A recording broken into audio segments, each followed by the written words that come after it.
everybody. Welcome back to another episode of Coast to Coast on the Her Hoop Stats Podcast Network. I'm Karina Mustafa alongside Calvin Wetzel. We've got a very special WNBA Finals edition episode this week. We're gonna talk about it a little bit later, but we may have some boots on the ground here over at Her Hoop Stats with Coast to Coast. Really excited to have the finals get started up. But looking into next week, before we kind of dive into things, Coast to Coast is going to take a little bit of a break next week just to kind of figure out. We might be doing some college related content, so stay tuned for that. But that would make this the last WNBA fully themed episode, Cal, for the season. And you and I have talked a lot about the end of the season and the playoffs and how much we look forward to it. But now that it's actually here, are you ready? And how are you feeling about that?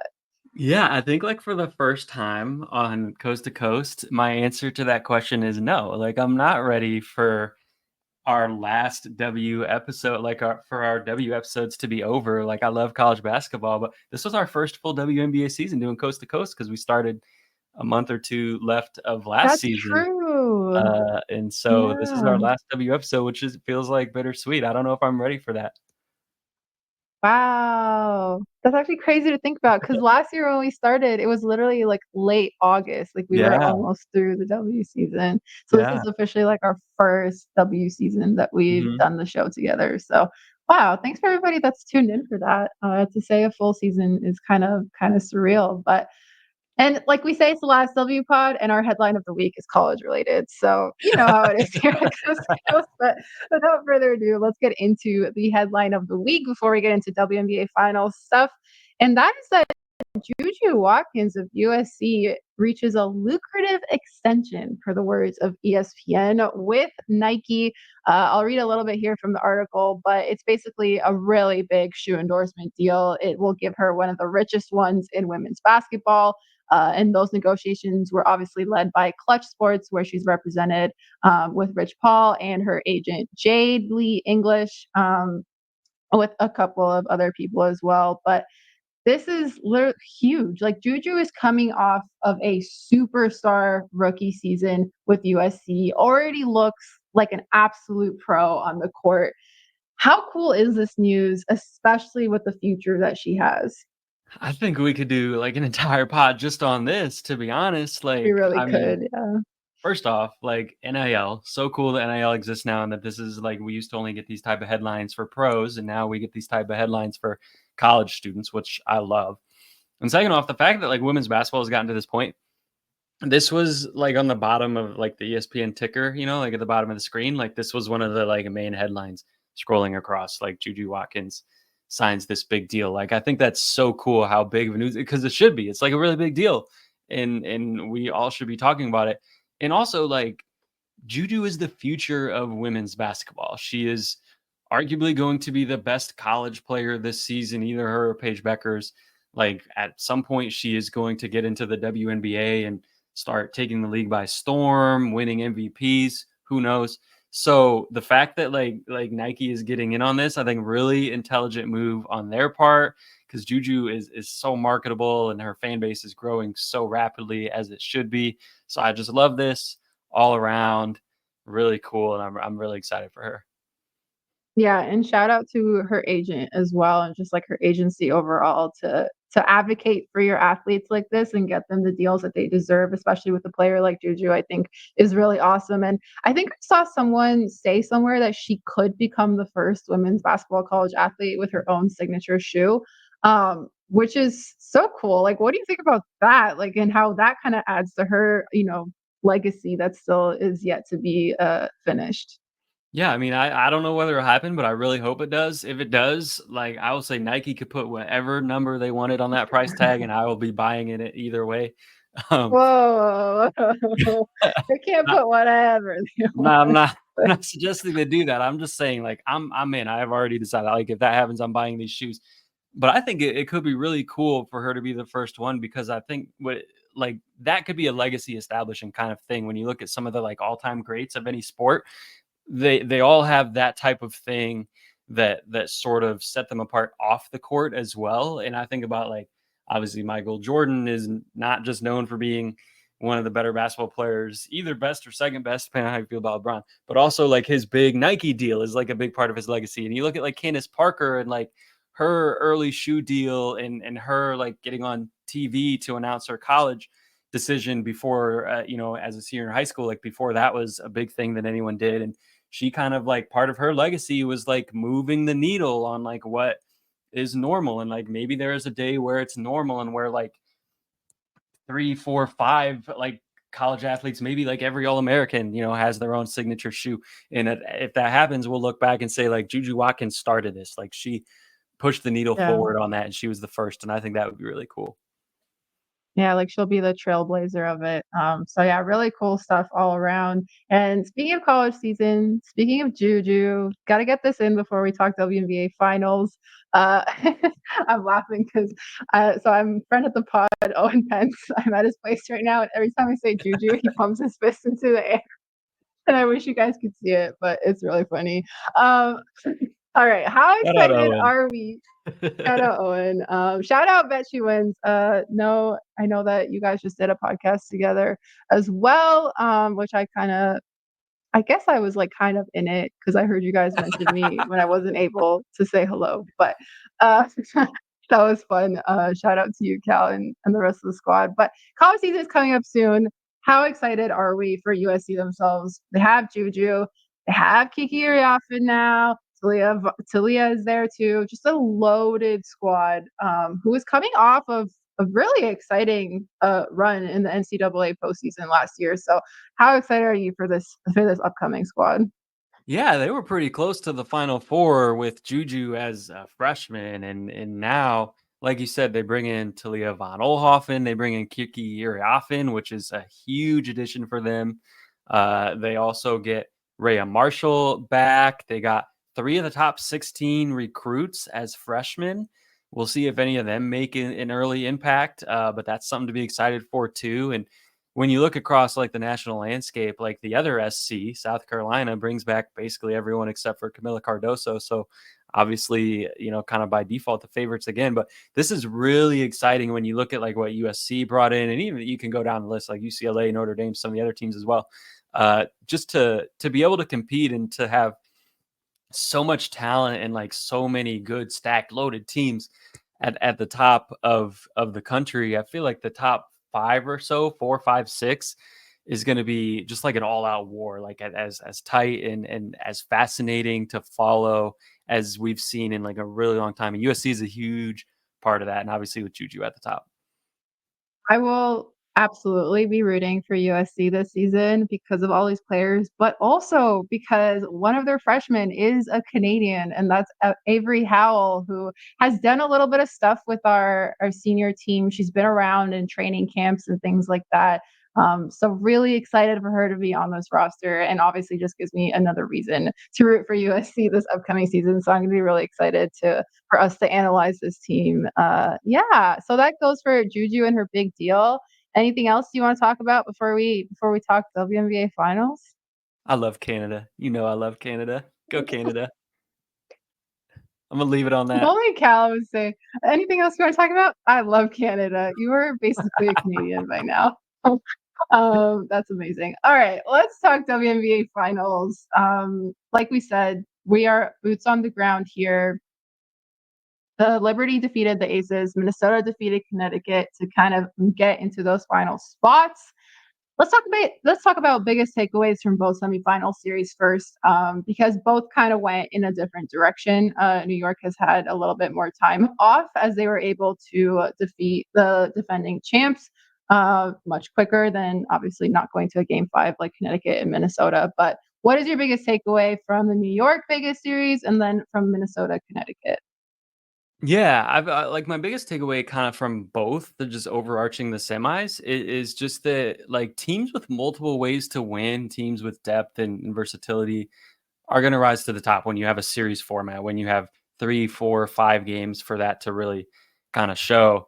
And when you look at New York, like they have so many options defensively with their length and their mobility. And now like with Leo in the starting lineup just really multiplies that. I feel like, and offensively, like you've seen in the semis how they can adjust to different looks. I think like in game 3, Las Vegas kind of threw some more blitzes at Sabrina, and she only had 4 points after she had been cooking for much of the playoffs. And then so okay, let's move her off ball more. Like, we can adjust to this. We can throw a punch back, and they came back in game 4, and you saw a different look, and they just have so many different ways to beat you. And then Minnesota talked about their scoring depth last week. Again, like, Fee goes 3 for 14. One of those games, no problem. They still win. Like, K-Mac is cold or Bridget is cold, fine. The other one's going to go off, right? Maybe Courtney Williams, like we saw in game 5, cooks you for 24 points. That was an incredible performance. Or maybe like Natisha Heidemann comes in off the bench and gives you a boost. Like, there are just so many different ways. They don't need any like one specific thing to go right for them to win, because if something goes wrong, they have something else that can go right. And I think that was kind of my biggest takeaway from both teams and how they got out of the semifinals. Yeah, looking at New York, I'm glad you mentioned Leo, because like it's so increasingly clear that she is a huge difference from last year's Liberty team versus this year's Liberty team. And I almost want to say they may have been in a little bit more trouble if she wasn't the player that she was being put into that starting lineup.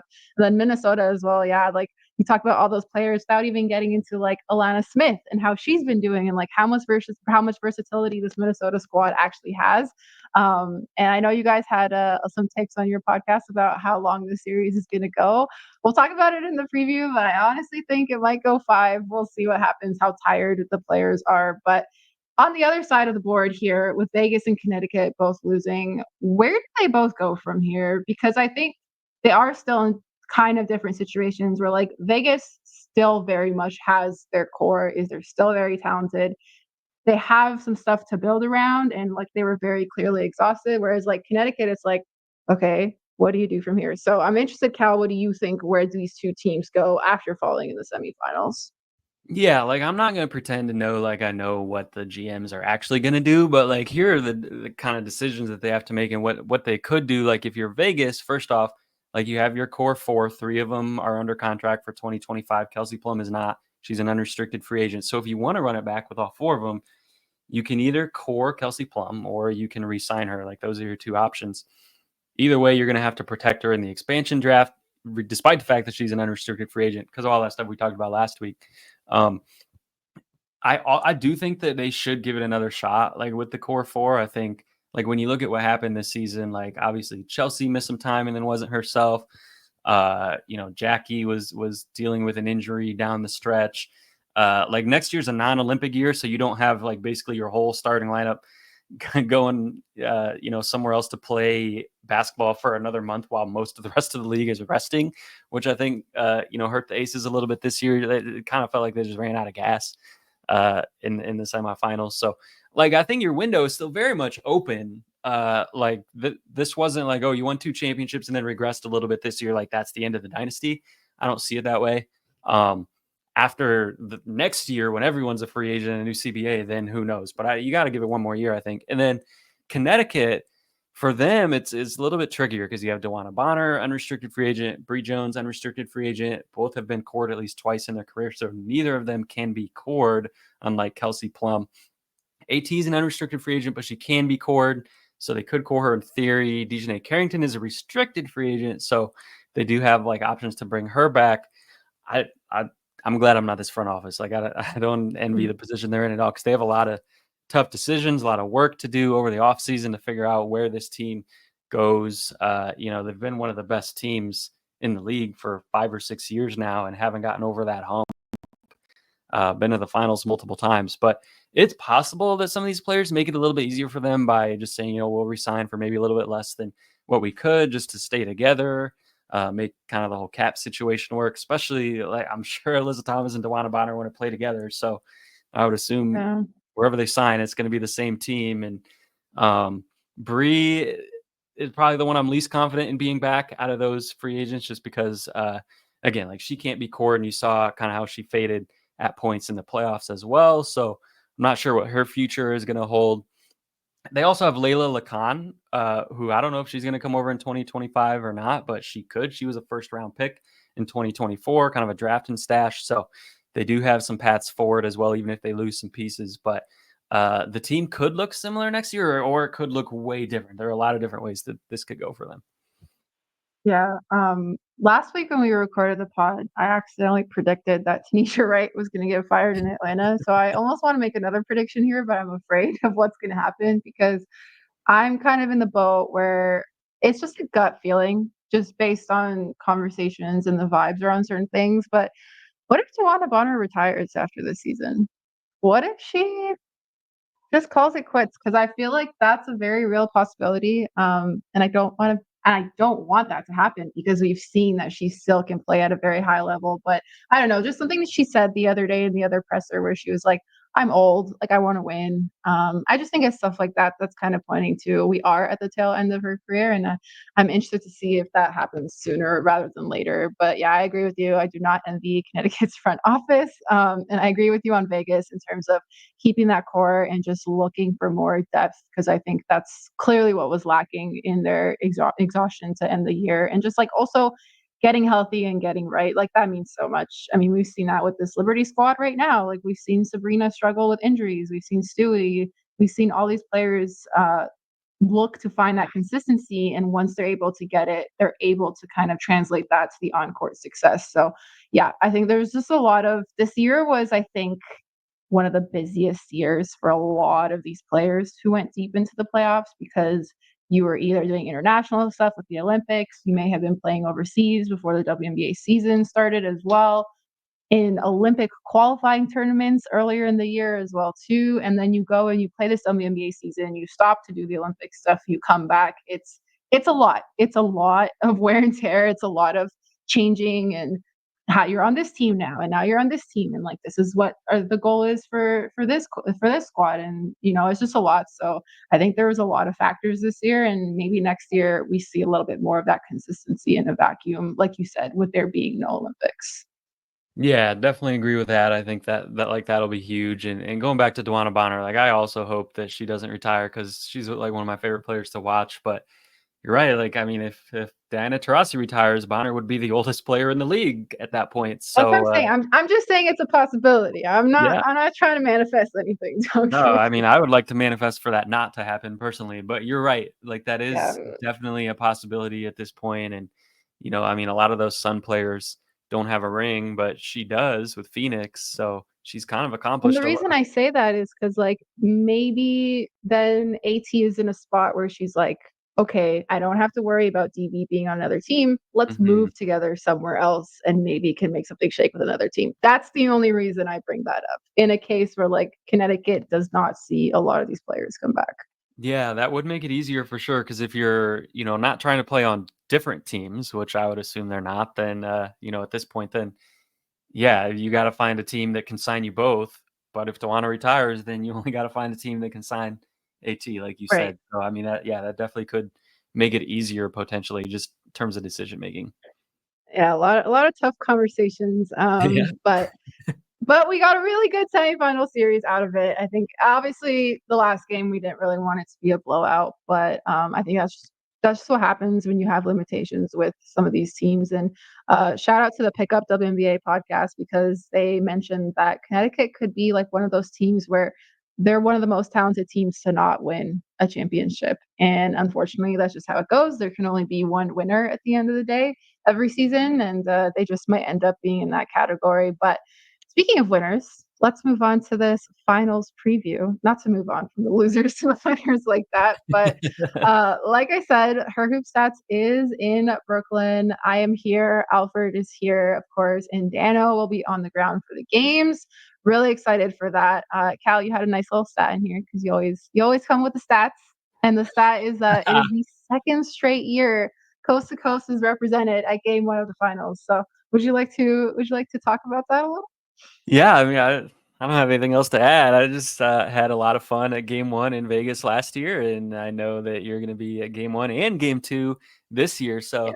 love it when Coast to Coast has boots on the ground. Or last year I had Stewie's on the ground, but I don't know what you're going to have on. Oh, Um, I mean, I have Pumas on the ground. They're not the okay, Stewies, but I do have Pumas on the ground, so it's kind of Stewie, I guess. that's close enough. Yeah, I'll count it. I have a pair of Stewies. I should have brought them now that I think about it. They're at You home. got to fly back real quick. Go grab them. Yeah, I gotta ship them overnight. I have the blue ones, the watercolor Okay, way Stewies. okay. I got them as a gift, and they're actually so sick. Yeah. Why did I not bring that? Yeah, what were you thinking? You really It's dropped the okay. ball on that one. Yeah, I love I them. wasn't you know when you're, like, packing for a trip and you're like, "I'm forgetting something, but I don't know what it is?" This is exactly that situation. But I Yeah. packed everything else because 'cause I'm an overpacker. But anyway, let's look at this finals matchup. Really excited to get started here. This is an interesting one because I think a lot of people have varying opinions on which way this could go. I mentioned earlier, I think this might go 5 games. I think that also depends on the level of energy that both of these teams have after such a long postseason and year.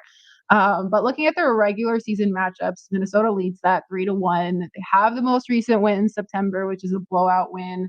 So, Cal, my question to you is how much do you take these regular season matchups into account when looking at this upcoming series that is happening in the present? Yeah, I mean, it means something. Like the Lynx took 3 of 4. No one else has even beaten New York twice all season. Obviously, like the Lynx match up pretty well. It doesn't mean enough to where I would favor the Lynx. I do think like the Liberty, they have home court. They're the one seed. Like they were the best team start to finish this year. Like they're favored in this matchup, but it can tell us something about the matchups. I think like the Liberty have a lot of length. They can obviously switch a lot. I don't think the Lynx are like as bothered by that as maybe some teams are. Like Stewie matches up pretty well with Fee, and we've seen that throughout this year in their career. But you also have shooters everywhere around Fee. So New York starts switching. Like you slip stuff, they tag that. You have a shooter open, like Bridget or K Mac's gonna knock something down. Like I do think the Lynx match up pretty well. Like I'm looking at the other end, like the Lynx defense was elite all year, but defensive rebounding was kind of the one exception to that. They're a little bit undersized. Can they keep JJ out of the paint, keep her off of the offensive glass? JJ has been a monster in multiple finals in her career. This is her fourth finals. And like when you have Sabrina off ball and Stewie starts initiating, like how do they guard that? Like all of these different things I'm watching for. Owen made a good point on our Bet She Wins pod earlier that you were referencing. Shout out to Owen that even though the Lynx won 3 of 4 in the regular season, like one of those was when the Liberty had wrapped up the 1 seed. They weren't really trying as much anymore. The other 3, like New York was kind of a different team. Like obviously they were still a really good team, and maybe already at that point the best team in the league. But like what Leo has done in the starting lineup, and even like getting more minutes off the bench at the end of the season than really she was, I think, at the beginning when she was getting her first taste of WNBA action of her career. Like I think the Liberty have continued to grow and evolve as a team since the Commissioner's Cup, where the Lynx beat them and sent some of those earlier matchups. So I wouldn't look at this and say like the Lynx are going to win 3 out of the next 4 because they won 3 out of the last 4, but I do think they can absolutely make it a competitive series. Yeah, I think that's fair, and I think something that stuck out to me, in the semifinal series is that Sabrina mentioned after that Vegas game 3, when she only had 4 points, that they kinda defended her in a Minnesotan way, and that, like, I don't know, that just, like, stuck in my head. Do you think that awareness will kind of help the Liberty make adjustments? Because they kinda realize they're like, "Okay, yes, we did match up well with Minnesota. Yes, they did have our number in the regular season." How does that kind of factor into now this upcoming series? Yeah, definitely. I think like that's a big advantage, and not only kind of having seen that in that last series, but also like you got 3 losses to go back and watch film on and see like what you need to do differently now. Those 3 losses to the Lynx in the regular season, you have a couple extra days off because the Liberty wrapped up their series in Game 4, so you got to sit back and watch Game 5 between the Lynx and the Sun while they were duking it out, beating each other up. The Liberty were on their couches just taking notes, scouting, resting up. Even aside from like the rest and the travel advantage and things like that, you just preparation wise, I think the Liberty, especially in game 1, have a big advantage over the Lynx just with that extra time. There's more time, said this on the other pod too, between game 1 and game 2 than there is between game 5 between the Lynx and the Sun and game 1 of this series. So even though the Lynx had to turn around and travel, and then between game 1 and game 2, no one's traveling, but they do have more time off. So I think the Lynx will have a lot more time to kind of reset and dive into film and prepare and things like that before game 2. But especially in game 1, I think that's a big advantage for the Liberty. Yeah, and we're gonna talk about X factors here, but that almost is an X factor for the Liberty at least because that's when they play best, when they come out first with that energy, they punch first. they do not ever want to be playing from behind. And I think that can kind of be applied to the series as a whole. They want to come out at Barclays Center on game one with energy. They want to dictate the pace. They want to say, like, okay, this is our way of playing and this is how we're going to do it. Because as we know, Minnesota also plays quite quick. So they can get away from you pretty fast. But speaking of X factors, let's get into specific ones for each team. Looking at the Liberty, who do you have as the X factor for them to do well? I think it's got to be JJ. Like, you can talk about how well, Sab is playing, and Stewie is obviously like career wise the best player on this team. But JJ, what she has done in the 3 finals that she has played in already, and the importance that she brings, especially, like I said, against a front court like Minnesota, who maybe doesn't have the same size as like an Asia Wilson or a Bree Jones or someone like that to really match up with her. I think she's going to be huge for this team with her size and her experience. And Danny pointed this out. I'm going to keep bringing back to that Bet She Wins pod. This was a great stat that Danny brought up, that JJ has the most playoff games of anyone ever without a ring. And that eats at her. She wants a ring so bad. And she deserves one. Like, she has played so well in so many different playoffs throughout her career. Like, she has to be feeling like this is my time. Like, this is my year. On the other Yeah. side, I think Bridget for the Lynx. I think Bridget is the X factor, and partially because she's from Canada. Love Canada. Go Canada. Big I X trained you factor well. there. As you know. But I also just think, like, she's the most likely to get the open looks in this matchup, like maybe Alana Smith, but I think really Bridget, you look at those regular season matchups, she averaged 19 points a game in the 3 wins over New York. She only had 1 point in the loss. She got into some foul trouble, didn't play very well, didn't shoot very well. So it really does speak to like how important it is for not just Nafisa, but like for Bridget Carlton to be hitting shots if the Lynx are going to pull an upset. I think they're going to have to get Bridget knocking down shots. And like you saw what she did in the Commissioner's Cup in particular, like if they get that version of Bridget Carlton, like that's what the Lynx need to pull off this win. Yeah, and she's had, I think you could argue, a rough couple of games to close out the Connecticut series, and I don't think that's going to last very long. So for sure, I think I agree with her being an X factor for the Lynx. Obviously, going to get some Canadian content in while I'm here. Going to make sure to snag her at some point. But let's talk about predictions for the series and kind of anything else that you want to hit on. Like, my prediction is that this goes 5 games. I'm not going to say who I think is going to win because I'm not. No. Come Don't look at me on, we like need that. an official prediction. Well, my prediction is literally going to be making cases for both teams, which is why I can't make a prediction because I'm either going Okay. to be like Okay. my predictions are either Minnesota is such a good matchup for the Liberty that I think that they could do this, or the Liberty are just like it's now or never, and I think that they could just wrap this up. But I think the part that I have trouble with is thinking that this series is only going to go 4 or like yeah, I for some reason I just feel like we're getting 5 games of this if the players hold up. If exhaustion comes into play, then yes, it may very well go 4 games, but it's hard, and I think the reason why is cuz like it's hard for me to see the Liberty winning 3 games and only losing 1 to Minnesota. Like, and it's more on the side of like I think Minnesota could take 2 games against the Liberty in this series. And that's what makes it tough for me to make a prediction is like, this is such a good basketball matchup that almost anything can happen on any night. And they both have clean injury reports ahead of game 1. So that just makes me even more excited because now you can literally play all of your pieces. Yeah, I love it. We'll count that as a prediction that this series will go 5 games.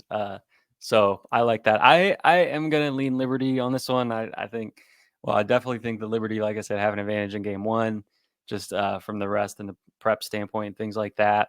I could maybe see the Lynx hitting back in game 2, or possibly kind of going the way that the Liberty semifinal series went, and the Lynx make it a lot closer in game 2, but don't quite get over the hump, and then go home and win game 3 and avoid the sweep. Not sure if the Liberty close it out in 4. They did against the Aces, so I definitely think they're capable even on the road. But I do think that there's a real shot that this goes 5 as well, like you said. So, but I have a hard time seeing the Liberty lose that game 5 on their home floor if they get to that point. like you said, like it's now or never for Fair, them. It yeah. feels like this is their year. I think if the Lynx push it back there, the Liberty would take that game 5.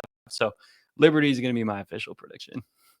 Okay, that's fair. I'm definitely on NBA TV Canada saying Minnesota over New York, but that episode was Okay, like a there month you ago. go. Okay, that was my Let's go dig that clip pre-playoffs up. prediction. Yeah, people will definitely go and dig that clip up. So anyway, we'll see what happens. I'll make sure to get all the coverage that you guys are looking for. So make sure you're following me and Her Hoop Stats. With all that, we got 2 upcoming home games for New York Liberty. Game 1 is Thursday, October 10 at 8 p.m. Eastern. So when this episode is dropping, it will be game day. And then game 2 will be Sunday, October 13 at 3 p.m. Eastern. Like Calvin said, bit of a break in between game 1 and game 2. A lot longer between game 5 and game 1 from the semis to the finals. But yeah, so game 1 will be on ESPN. Game 2 will be on ABC. If you're in Canada, it will for sure be televised, but I'm not sure which channels yet. I think you're safe to go with TSN, as we've mentioned on previous pods. But yeah, anything else, Cal, before we start the WNBA Finals? Yeah, I mean it's been real chatting W with you all season. Can't wait for 2025 season and can't wait for college. This Yeah. has been fun. Bring it on. And if you missed our episode last week, we dove into all things expansion draft rules. That is very much still applicable. So if you want to go back and listen to see which players may or may not be available in that, go ahead and check it out.